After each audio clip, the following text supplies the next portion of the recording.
looking for something. A new way, a new understanding, a connection, some comfort. You've got questions, and Light on Living puts the spotlight on all the answers so you can shine. Lift and lighten the load of life's challenges and learn simple and easy ways to live a healthy, happy life. You'll gain insight and start to see things in a new way that motivates you. You're invited to hear new, see different, and feel more as Lisa shines the light on living.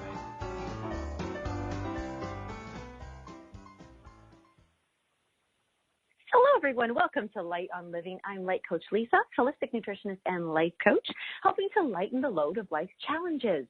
And what a special show. Actually, it's an entire series that we have for the second month of self-love. We did one back in August, and it was actually with the book, and we interviewed the co-authors of What Self-Love Got to Do With It.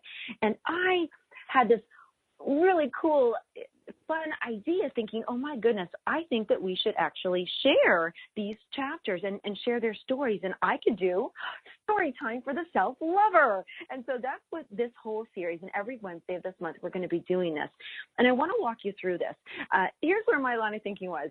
As I shared with you before, I love little stories. They just give you that little bit of a sprinkle and a little bit of a punch to say, come on, let's get your imagination going. But more than that, it's a way that we can really connect with a character or the author of a story and find the likeness or the non-likeness and find out, wow, how did they deal with that situation, or how did they get out of that troublesome spot, or how did they regain something that they lost in their life and they really wanted to just embrace and run with. And so I of course, had to choose this book. I want to share with everybody that I'm in the middle of recording. I am the voice of the audio book, What Self-Love Got to Do With It. And so for a very limited time, a short time, these audios that we're sharing right now here for Story Time for the Self-Lover will be available in the archives, but then we're going to have to yank them because we're going to be selling them on Amazon. You can get the audio book there, and I'm doing a little bit of promotion because having access to these kind of stories can be so inspiring and exactly what you need. I know myself, I listen to little stories every day for about 12 to 13 minutes, and it completely supports the perspective that I would love to hold with that intention for my day. So this is why I was so excited. Now, we also have a special guest joining us just after the first commercial break. I'm gonna leave it as a surprise, but what this person is about to share with us is really, truly like the fun you get from stories and on how you can even make your own story. So I'm going to leave it at that. I want to start, we're going to squeeze in 3 little beautiful chapters here. And again, it is from the book, What Self-Love Got to Do With It. And I'm going to start, and I would love to let you know that the publisher, Heather Andrews, is just so awesome, and she's pulled all these wonderful co-authors together. But today we are going to be starting with Nadine Hatzitolios McGill. I hope I said that right. I always hope I do. And I'm going to leave the who they are, because that's what we did with our first show. And I'm going to be focusing on the chapters, but I'm going to be absolutely positive to let you guys know all the details about each author on the Facebook page. If you can jump on there for Lisa Berry, Berry, or you can go to Dating Your Diet. Look at me already thinking about my other business. Light on Living on the radio page there. Okay. So first of all, let's start off with this. Hats Off to Self-Love by Nadine Hatzitolios McGill. Mrs. McGill, Johnny called me fat, whimpered 7-year-old Sarah on the playground. She was a little waif of a thing with a tiny angular face and long black hair. Are you? I responded with a matter-of-fact tone. She looked at me with incredulity and shock. What? You could see her young brain quivering.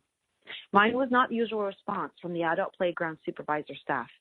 Normally, the adult would collect Johnny, escort him over to Sarah, ask him if he indeed called her fat, wait for the quivering yes, and then promptly express him to that which wasn't nice and that he needed to apologize. I remained standing in my supervisor position on the playground and didn't bat an eye. What? Sarah finally was able to answer, still disbelieving. She had fully expressed to me to rescue her. Sorry, I want to say that again. She had fully expected me to rescue her from that mean boy. Are you fat? I repeated. No, she stuttered. wary of what was going to happen next. Are you sure? I asked. Again, a look of incredulity and game show inquisitiveness loomed on her innocent, angelic face. When you look down at your body, do you believe that you are perfect and complete just the way you are? Because that is what I see, a perfect young girl who is talented and smart and just right. Is that what you see, Sarah? Yes, she said empathetically. Emphatically. My goodness, it's a good thing I'm reading this story to you guys. Well, then I guess it doesn't matter what Johnny says, does it? I said. Nope, she chimed, and off she skipped, not giving Johnny another thought. I was once a little Sarah, only my issue centered around never feeling good enough to belong or to have any friends.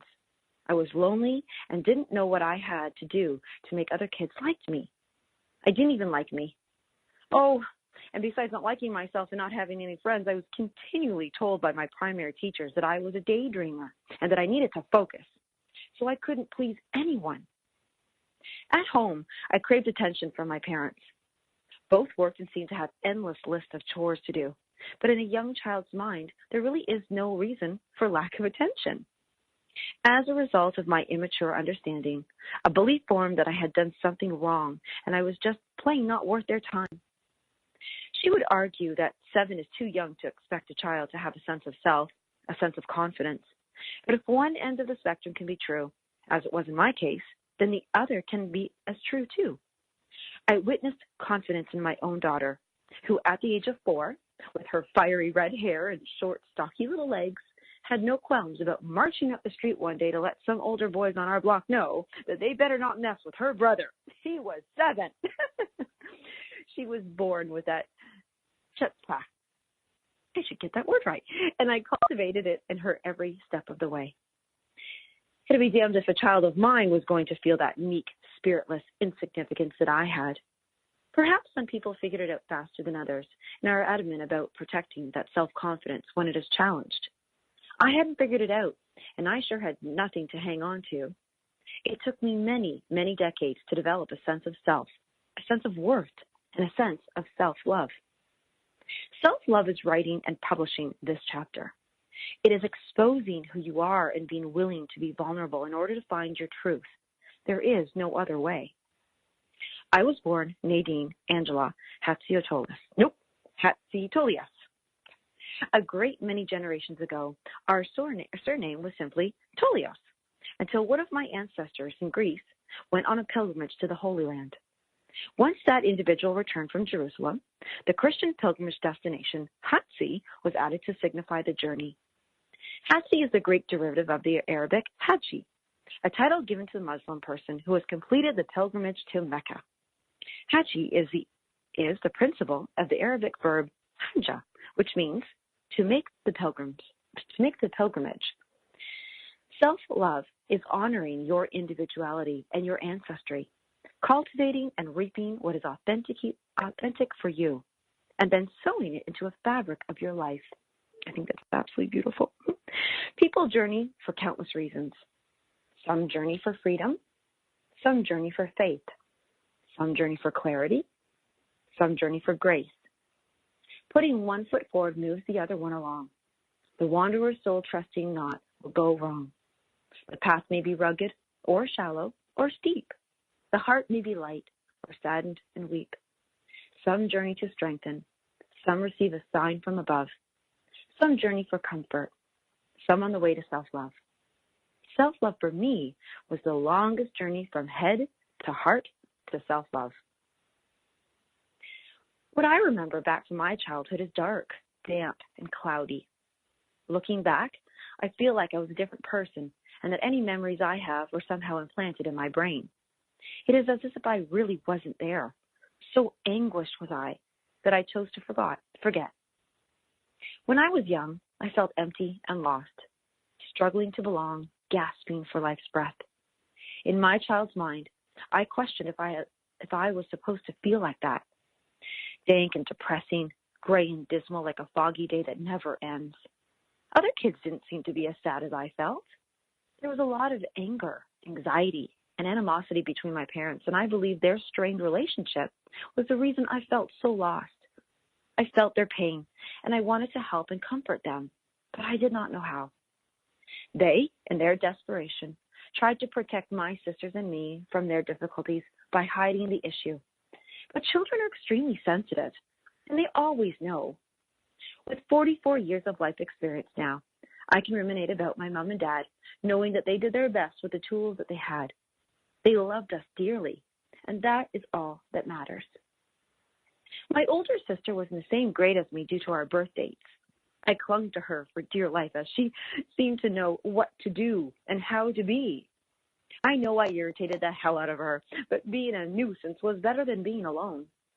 She could not have known in her young innocence and shared family pain how much more terrifying it would have been without her, my rock. It was not until we were separated in our high school years that the cloud began to lift. My reluctant model and protector was no longer accessible. I was exposed. I had no choice. I had to stand on my own 2 feet. As the universe dictates, I began to find my flock. I met a new friend who was just as angst-driven as I was. We shared an understanding of being the child of an immigrant, the sibling who felt like it was their responsibility to fix uncomfortable situations at home, and the awkwardness of being offspring of blue-collar parents at a school full of kids from white-collar homes. At first glance, the friendship didn't seem like it would have been based on positivity, does it? People come into your life for a reason, however. Ours was that of familiarity. No matter how debilitating our circumstances may have been, we understood and supported each other. With someone accompanying me in my hypervigilant world, I sensed a release from the bondage of unknowingness and loneliness. I felt the budding of a personality and maybe even an acceptance of, or at least an escape from, my parents' angst-ridden circumstances that hung heavy in our house. With a friend at my side going down a similar path, I began discovering who I was, what I could do, and where I belonged. I went to a private Lutheran high school that cost my parents a fortune. They basically lived paycheck to paycheck, but they never seemed to mind the high fees for my schooling, and they always found the money without complaining. To me, it was worth every penny and more. The school had a small enrollment, a dormitory that created a home-like atmosphere, and a very dedicated long-term teachers. These factors created a closeness not many are fortunate to experience in the city high schools. It was a family. I wonder if my parents know that their sacrifice amidst their own chaos was my salvation. It is often not until we have children of our own that we realize how loving and giving our parents were. And sometimes the only way to repay that love is to pass it on to our children. When the day comes that my own kids fully experience what I'm talking about, my parents will finally be properly thanked and honored. Self-love is having the courage to sift through the misunderstandings and fractured relationships to find the nuggets of gold that only your parents could possibly have so lovingly deposited into your veins of wealth. Oh, I love that. I found that I actually had some talent. I spent my time in public speaking contests, dance, cheerleading, and I had a love for languages. I enjoyed learning, was pretty good at academics, and these activities provided a sense of accomplishment for me. I went on to attend university and travel as much as I could afford to various places in Canada and Europe. Both university and travel presented opportunities for introspection in a vastly unique ways. University required uncomfortable self-analysis, and the lecturers insisted we dredge up and write essays on repressed memories. In case you have not concluded, I studied psychology, whereas traveling commanded a newfound respect for open-mindedness, patience, and an acceptance of other cultures. Equally beneficial for building a trustworthy relationship with myself was the need to keep my wits about me in foreign places, and necessary attentiveness to intuitive intelligence, and the reliance on a good old-fashioned common sense. Every experience, good or not so good, slowly scaffolded my journey to self-love. I got to encounter the many and varied parts of myself that I had no idea existed, and test the validity of my beliefs that had to this point constructed my response to the world. Self-love is a painstakingly detailed, Olympic-level effort, essence-filled labor of love. I have to repeat that one. I love that. self-love is a painstakingly detailed, Olympic-level effort, essence-filled labor of love. It was not until my late 30s that I consciously started intimately knowing myself and began to contemplate who I wanted to be. Thank goodness for epiphanies. Two, in particular, catapulted my ability to really see how I allowed myself to be blinded by fear based on a complete absence of self-esteem. The first revealed that I had no sense of worth because I was under a spell. I had always been taught to do everything according to what others would think, to act in a manner that would be pleasing to others, to conduct myself in a way that would not draw out displeasure in others, thereby causing embarrassment to my family. What I needed or wanted didn't matter in the least, and therefore I did not matter.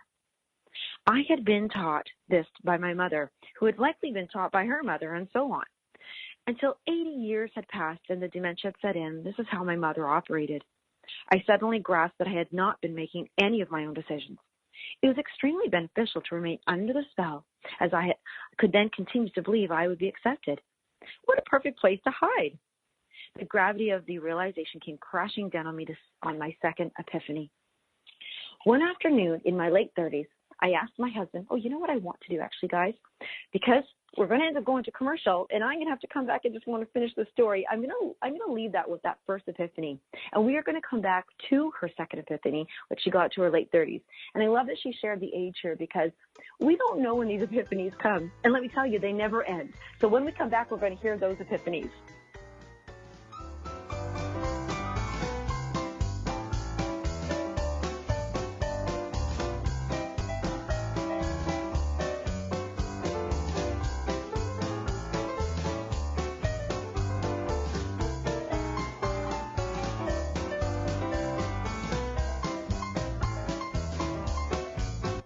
The best of the holistic, spiritual, and conscious world.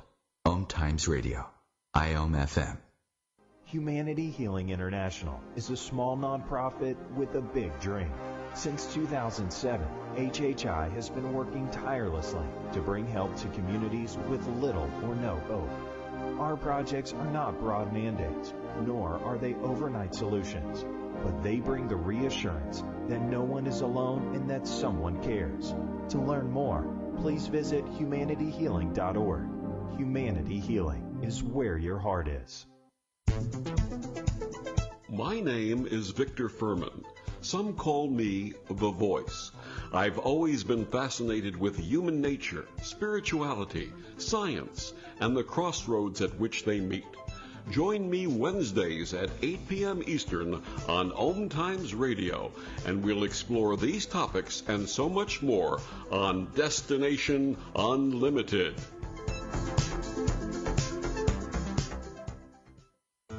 Enjoy passive income benefits while creating a cottage experience for others. From a relaxing getaway to connecting with nature, sitting around flickering campfire light, dipping in cool, refreshing waters, strengthening your body with biking, hiking, boating, and swimming. And you have the cottage that could be a part of all of those memories while earning you money. Financial abundance as a thank you for renting your cottage. Become a cottage rental owner today, safely and supported. RentCottage.com.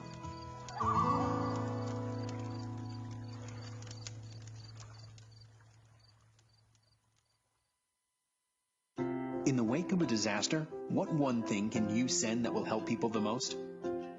A blanket, a tent, a sandbag, a doctor. Actually, if you send a monetary donation, you send all these things. Even a small donation can make a big impact and can quickly become exactly what people affected by disaster need most. In the wake of a hurricane, your monetary donation can make a huge difference to those in need. To donate, visit supporthurricanerelief.org. That's supporthurricanerelief.org. Brought to you by the Ad Council.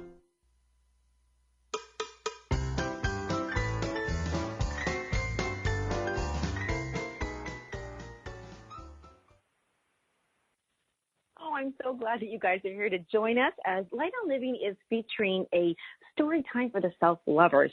And I'm going to continue on with reading one of the chapters from What Self-Love Got to Do with It. And we're doing Hats Off to Self-Love. And we're reading from Nadine Hatzitolius McGill. And as we just came about, we were going into her second epiphany. So one afternoon in my late 30s, I asked my husband what I should do about a certain situation. He looked at me and said, "You're an adult, you decide." The agony of ripping hot wax off the most delicate parts of your body is the only way I can describe the feeling that ensued. I was instantly liberated from the spell that had clouded my personality all those years and had simultaneously stripped off of any false sense of maturity that I had conjured up for myself, pretending I was an adult. He was right. I had rarely, if ever, made a decision on my own volition, and if I had, it was not without severe vacillation, angst, and guilt. So here it is. Then I decided this chapter to my husband of 29 years, John. And you know what that meant? Dedicated. I'm going to say that again. So here it is that I dedicate this chapter to my husband of 29 years, John, a man who was so lovingly saved me from physical death during a health crisis, from psychological death by enduring the hypervigilance and anxiety I carried from my childhood into our marriage, and from spiritual death by standing by my side, even though he was not sure by whom he was standing at any given moment. So beautiful.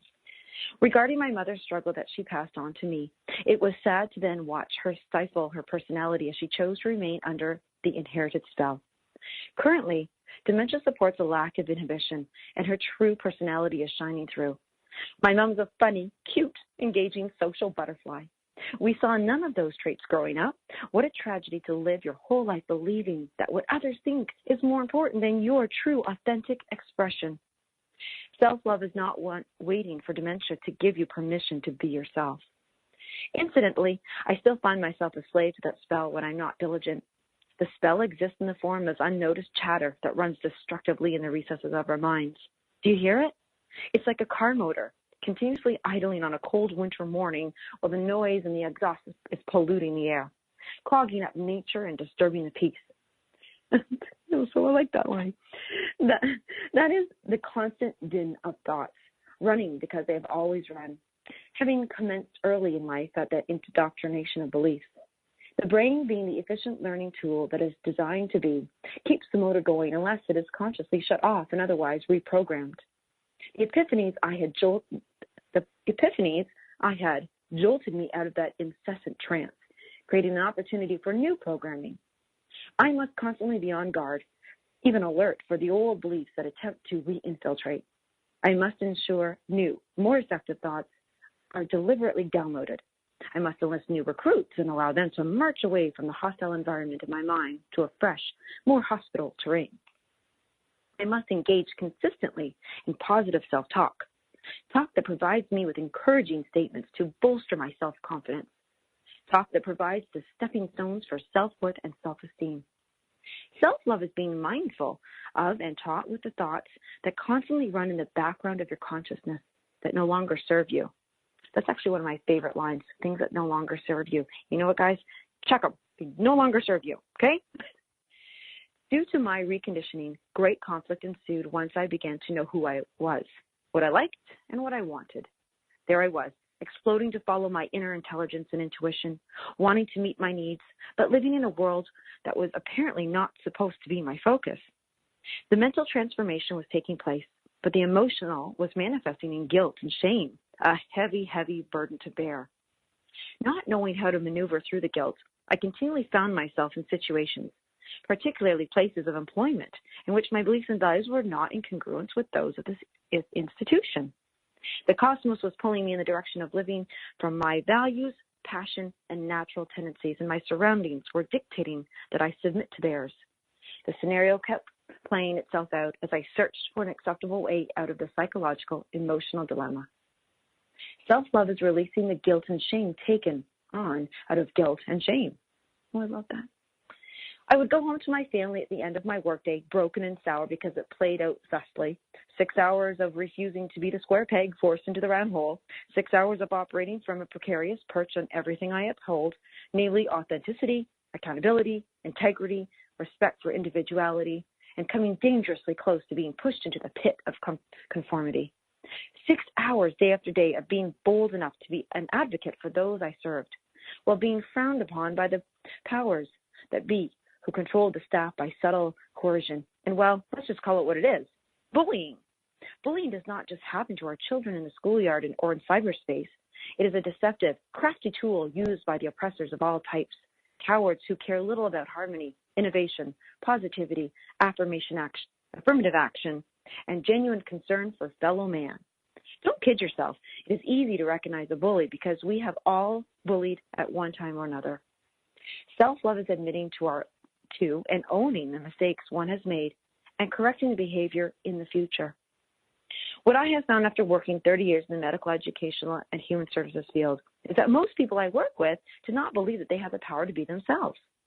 I have not been alone in the struggle. I have just been adamant about getting out of it.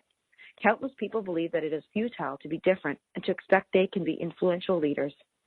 Sadly, these people fill roles that require modeling for the younger generations, positions that exist solely to care for those who cannot care for themselves, jobs meant to advocate for the rights of others when they are not even standing up for themselves. Well, it was completely obvious to me that I would not survive with my soul intact if I continued to work in those circles any longer. Self-love is never selling your soul. Love yourself enough to respect, believe in, and live by your values and your convictions.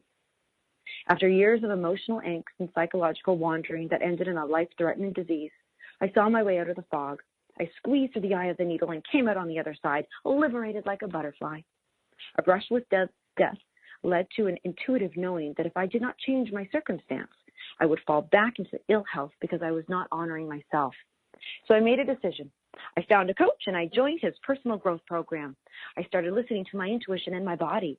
I dug down deep into my beingness and took an honest look at my skills, abilities, passions, and desires. I decided to launch my own business, and I did it all without money. The funny thing is, when you really want something, the money eventually comes. Lack of funds is no longer an excuse. I follow my heart. I take one step at a time, and I'm finding that things are happening all in due course. Most importantly, I can handle them. The exhilaration of self-discovery is the realization that all my experiences pave the way to self-love. The activities I enjoy and the most, dancing, public speaking, writing, were the tools I needed to develop in order to become fearless and reach my potential. Every person placed in my life played a part in my metamorphosis from scared, lost little me to empowered me. More profound is the awareness that the ultimate act of self-love is to let go of one's ego, to operate in a plane of gratitude and surrender, humility and presence, for there is that one experience, true self. Self-love is getting out of your own way so your natural abilities and passions can morph you into alignment with your values and beliefs and finally into actionable purpose. I wrote the following for all of you who suffer in silence, trying to figure out what the meaning of worthiness of your life. May you find it through self-love. It will happen. Just allow it. So I'm going to go for this reading that Nadine has written, and then we have a special guest. So just hang tight with us, guys, okay? I wrote the following for all of you who suffer in silence, trying to figure out the meaning of worthiness of your life. May you find it through self-love. It will happen. Just allow it. And then I grew wings, the little butterfly announced with an expression of surprise, so innocent and pure that it caused the fearful caterpillar to beam with delight. For a moment, he forgot his trepidation and felt himself wishing to feel such exuberance. He even found himself lifting a few of his feet up to test the waters and feel what it would be like to be as light as air. To be endowed with such miraculous equipment would indeed change his life. He was giddy with enthusiasm, light-headed almost, to the point where he nearly fell off the tree branch on which the two brotherly creatures were perched. Reality came crashing down around him, grounding him to the tree on which he lived. As he grasped for a hold of life to live, that was his existence. The forlorn sense of sluggishness that had dominated his life burdened him once no more. Someday, he thought, someday. The little butterfly fitted off, bidding the caterpillar adieu and wishing him a good evening. It was a most natural act, but diminutive and hurtful to the caterpillar, who begrudgingly mumbled his goodbyes. He was envious of the butterfly's lightheartedness and gift of flight. Oh, to be so free! I wish that it were me. The emotional roller coaster of the day had made the little caterpillar very tired. He began to drift off to sleep, dreaming of soaring through the air, fluttering about aimlessly, like a feather in the wind. He felt a rush of the air past his face and the excitement of floating on the breeze. The exhilaration he experienced at the newfound view of the world drew a tear to his eye. He jolted awake as pain shot through his extremities. The cause of the pain was unknown to him, and he began to struggle to feed the imperishable threat. He tugged and flailed, pushed and pulled, and bore down against the film that seemed to envelop him. He was fearing for his own life when he broke free of the clinging substance and began hurtling towards the ground. In his panic, his tiny limbs started thrashing about, but to his amazement, his little body began to ascend toward the sky. He kept rising, mounting, climbing higher and higher to find the very gravity that almost caused him to smash against the earth. Oh, I got a breath. This is exciting. Then, with wild astonishment, he realized he was a little caterpillar no more. During his response, he had transformed into a most majestic monarch butterfly, broad of wing, slender of body, and full of color and grace. I love that little story. My goodness, Nadine, I want to thank you so much for sharing that and writing your story and then having that story as well. My goodness, I'm so emotional now. I'm so excited to be bringing on our special guest. But, I want to say there, Daryl Stern, are you here with us? Hey. Hey, Daryl, I wanted to bring you on first. I didn't get to introduce you yet, but I'm going to. I just wanted to say, my goodness, did you love that little butterfly story or what? Yes, there is some really, really deep and amazing, emotionally charged, content that you're giving people, and it's so helpful. It was really moving.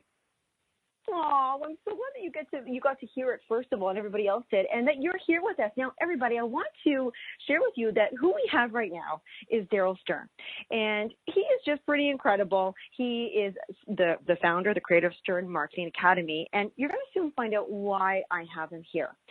He is the guy that truly, truly wants you to become the influencer you were always meant to be, because this guy really believes in you guys. He believes in positive messaging, and he only works with people who are just like these co-authors. They are, becoming their butterfly. And I brought you on, Daryl, because I'm just so happy you've brought another sponsor to the show, Memvio, which is all about memories and stories. So I want to ask you, while we have you here, why are stories and memories so important? Well, I'll tell you a little bit about my backstory. First, I do believe that you are a gift to the world, and the world needs your gifts. That every day we can wake up in the abundance and the light that what we know, what we can teach, what we can demonstrate is a wonder to others. And we can stop looking at ourselves and our life and our experience and putting that down, and instead embrace it and share, literally, because we live in a socially sharing world, our gifts, then that's the first step. That's the first step towards living in light and abundance. So that's the first part. In terms of, my personal story and being involved with Memvio, my father was 23 years older than my mom. He was her college professor, which was very taboo, back in the late 60s when they got together. So he passed away way back in 1996, and then my mom came down with a very bad case of ovarian cancer in 1998 and passed away in 2002. My grandparents, are long gone, in the 80s and into the 90s a little bit, and all I have left of seeing my family, right, is these photo albums. And I'll tell you, these old photo albums are falling apart. They're old. They're in these old binders, put together in the 70s and 80s. And I'm just kind of was searching for a way to preserve them better, because these are priceless. This is all I have. I mean, back, of course, when I grew up, and we'll get into this with the digital age, later, but, back when I grew up, of course, there was no digital age. There was no iPhones or selfies or, pictures and digital and all that kind of stuff. So this is all I've got. So I discovered the company Memvio, and they're working with me and my Stern Marketing Agency to promote them. But Sherry Nelson, the CEO of Memvio, is an amazing woman. She has scrapbooked her entire family, like from birth all the way through graduation, and the craftsmanship that her and her team put into these marvelous scrapbooks is just something to behold. It's just something amazing. And what you do when you sign up for a Membio scrapbook is that you go back and you can either send them or scan in, or however you want to do it, all of the pictures that you have of your family, and they will send back to you a beautifully designed, amazing scrapbook that becomes really a family heirloom. And it's funny with it. I'll just go on for one more minute, but with this digital age, remember when the iPad came out and it was like, oh, all magazines are going to be on the iPad now. Like, oh, we're just going to click on them, you know, and have them in our digital. And it's like, have magazines gone away? Have books gone away? No, because there's a spirituality to sitting and opening a book, right? There's a connection to having a physical, three-dimensional, you know, object that we can touch and share. And what Membio does is they take your photos and they tell beautiful, amazing, you know, stories with them, with 3D objects and all kinds of different things. So that's a little bit about, you know, my introduction. Then of course we'll go on from there. But I can't tell you how valuable it is to have now, you know, amazing, precious scrapbooks that I can cherish and that I can share with kids that I have one day, and that I can share with people and friends here that I've never met my father and mother, and it helps me to tell their story and to keep their legacy alive through me. You know, I have to say, you said something that I just thought was beyond gorgeous. You said there's a spirituality to opening a book. That is so beautiful, and we have to hashtag that somewhere, but it's so true. Yeah. Because I'll tell you, just as this poor book, what self-love got to do with the book, honestly, it's like mangled. I have read it, held it, written in it, and having these things to look at. And I'm so glad that you actually, you know, I didn't know that. Well, why would I do that? But I thank you for sharing that story about you and why it's so important to you, because they are memories and they do evoke emotions, and that really is why authors write books, write their story, and why people create their images and books. And I'm really happy that I'm working with both of you guys, and I'm so glad that you were able to pop on during our story time for the self-lover. Well, yeah, most definitely. And you are a gift to the world. Yeah, go ahead. I mean, I was going to say, Lisa, that you are a gift to the world too, you know, and the world needs your gifts as well. And I love your show and what you surround people with, and the stories that you're telling are the stories that need to be heard, and that most of the time, you know, we push these under the rug, you know, like we hide this, you know, we don't bring to light these kinds of stories. And you are truly putting a light on living, you know, literally, both spiritually and you know, and also helping people to heal and all that. And sometimes, you know, there might be times when you never got to say goodbye to your dad, or you never got to really talk to your grandpa very much. But somehow when you get, you know, a scrapbook made of your family, you know, and of your beautiful, of those beautiful images and everything, their spirit is in there, and you can look right into their eyes, and they're there. I mean, you know that they're there. They live on in you. They're in your DNA. They're in your soul, and you can talk to them, and you can pull out this beautiful scrapbook from Membio, you know, whenever you want. And you know, Lisa, it's you know, when you talk about our lives, you know, and our memories, look, you know, this digital business, we are the most or I would say the younger generation, right? The millennials and even the new generation coming up after that. I don't still understand the millennial term, because millennial to me means born in 2000, but forgive me, I don't know. But anyway, yeah, I don't get it. But anyway, but they're the most photographed generation ever. And yet, have you ever said, hey, you know, wow, you know, let me show you this picture. Let me show you this picture. And they're flipping to the phone, and they're flipping to the phone, and you're like, yeah, well, why don't you get back to me when you're like done flipping through the 700,000 photos, you know what I'm saying, that you took of yourself. And it's like, you know, and it's like what Membio does is you send them, you know, you can send them all the different pictures, and they'll pick out the priceless ones. Like if you're getting married, you know, they'll pick out that picture of Uncle Bob, you know, when he spilled a drink, or, you know, the little girl when she's tying her shoe and almost tripped over, you know, and all those things that normally, you know, you wouldn't even remember, you wouldn't even think, you know, to remember. And their artistry in picking out for you, you know, here's what's really priceless. Here are the moments that really, you know, you remember. And I'll tell you this, Lisa, I believe that life is just a series of little small miracles. right? The first time you had a kiss, the first time, your mom put her hand on your face, and said, I love you, or picked you up after you bruised your knee your first time, or, the first time you accomplished something in your life and your business. And that's all it is. And when we string our lives back together and we look through our memory, right, hopefully what we see, and if we can picture this, and I know a lot of people that you talk about too have been through tremendous trauma and all of that, but inside of that somewhere, there are these small miracles. There are these times when you were smiling, when you were full of joy. And maybe that's when you were young. Maybe that's before all this trauma happened. And look, you. Well, hello there, Gerald. That was a little bit of a thing happened on my end. I just got totally dropped and didn't know where it was going. I was just reading the chapter. Well, there you go. I mean, sometimes the planets revolve and there's some kind of Mercury thing, and we got to go shoo Mercury. We need to get back connected. Yes. Well, you know what? If you wouldn't mind, because I want to express to the listeners right now. So I had just read half the chapter, and because my eyes were on the book, and I didn't want to look at my phone. I actually did not know I was off air. So I want to say, first of all, I do have commitments to my wonderful co-authors. So I'm going to make up this show to them in another show and make sure that I get those chapters read and shared. But if you wouldn't mind then, Gerald, because we've got 8 minutes left, and I don't even know what you were able to say without me, because I went along thanking you for joining. No, that's fine.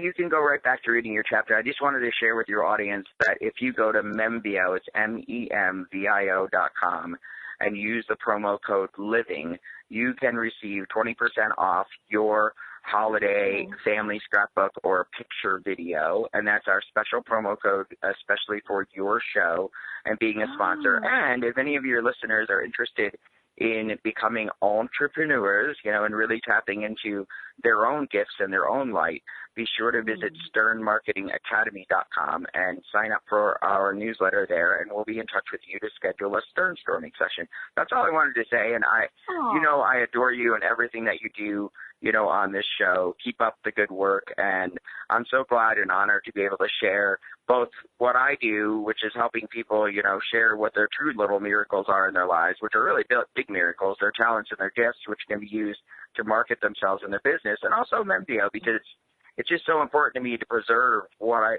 have left of my family and those special moments. Oh, I love that, and you can tell what you are doing, and thank you so much. I want to say thank you for sharing this time, and then I'm going to go and continue chatting with the listeners, and I'm going to switch my format all around a little bit, but thank you so much, Joe. It was a pleasure having you. Sure, thank you very much, and have a wonderful day. Well, thank you. Okay, bye, Daryl. Well, hello, listeners. Hello, everybody. You know what? I was just, as I said, just going along, reading and having a blast, because I know I talk a lot about the books, What Self-Love Got to Do With It. And right now, I actually owe another show to these lovely co-authors. I'm missing out on Stephanie Davis Miller and Corby Furrow. And I wanted to give a little shout out right there to them to say that I'm going to make up this lost time here. It's so funny. I'm so into the story. It was so good, you guys, by the way. Stephanie's story, I was just like, do.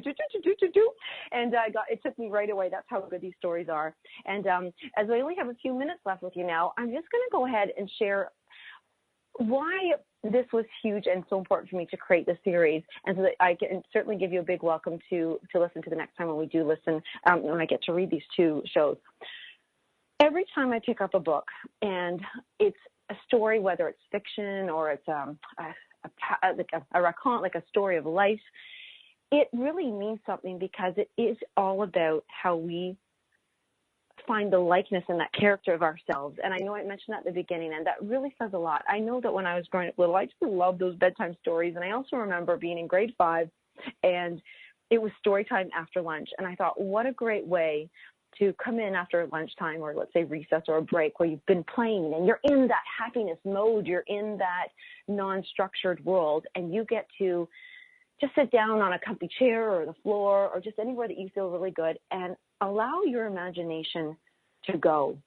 And this is really important. And, some people meditate. I mean, we could say that this is it. But sometimes when we hear a story, we just lose ourselves and we gaze and we do that daydream. We can drift off and just look into that story that's being told to us, and we imagine it.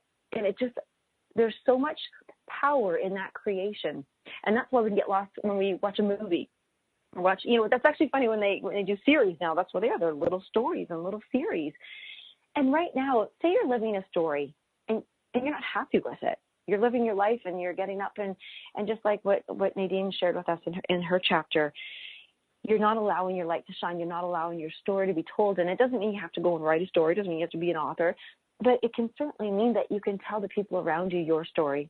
And as you tell your story, it's all about perception. I love that she talks about perception. It's what are you perceiving, and not to judge someone else's story, because all these little story times, they're such a great influence. And I know that for me, it's been my biggest tool, yes, for self-love, but also for finding myself and to, when I remember, and actually it's one of my signature stories, the biggest thing that ever helped me was listening to other people's stories. And every time I always felt a connection with somebody. I remember for me, it was a time when I was actually truly depressed, which is crazy to think that I would ever be depressed, but we all go through those things. And it's shocking. You hear about other people who go, wow, they were depressed and they got through it, or wow, they have PTSD, which is what I was reading our story and we're going to read about. So right now, if you're even connecting and you think, oh, I have post-traumatic stress disorder, and that might be you're going to want to listen to these stories, because each story I read, each chapter from What Self-Love Got to Do with It, literally goes through a very unique layer of self-love. It's a different layer. It's not just, hey, I love myself.